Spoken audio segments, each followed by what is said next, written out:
जनाशुना परिचय राधा अपा के जन कहते के जन राधा माउसी कहते भाई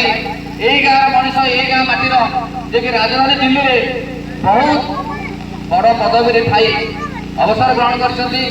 वर्तमान से देखो दिल्ली में रोक लोक निज गाँव को पुणी शेष समय बाछा गोटे छोट कथा नुह निज गाँव में गाँ लोक सागर मिसिक रहा बंधु बांधव करवा संपर्क रहा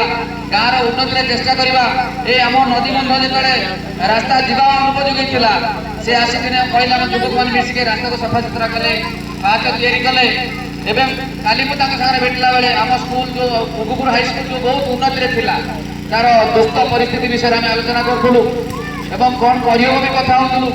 से जन व्यक्तित्व जे कि राजधानी दिल्ली में चाकरी जीवन मिनिमम 30-35 वर्ष सरला जो गाँ माटीर बास्ना को धरिकी फेरी आसपाटी किसी शुणा शिक्षा को लेकिन कौ शिक्षा कौन से मतलब ना मतलब हूँ पिला उन्नति अंचल उन्नति से जी सहयोग करेंगे आम स्वागत करवा आपण मान सहयोग दिया दरकार गाँ लोक हिसाब से जो साधारण चाषी मूल्य हिसाब से निज छुआ को केते सहजरे कम पैसा केमी पाख आगे पाई आम सुविधा सुजोग हासिल करवा एवं पिला उन्नति चेष्टा करवा श्रीजुक्त आनंद चंद्र ओझा आप वक्तव्य रखिए।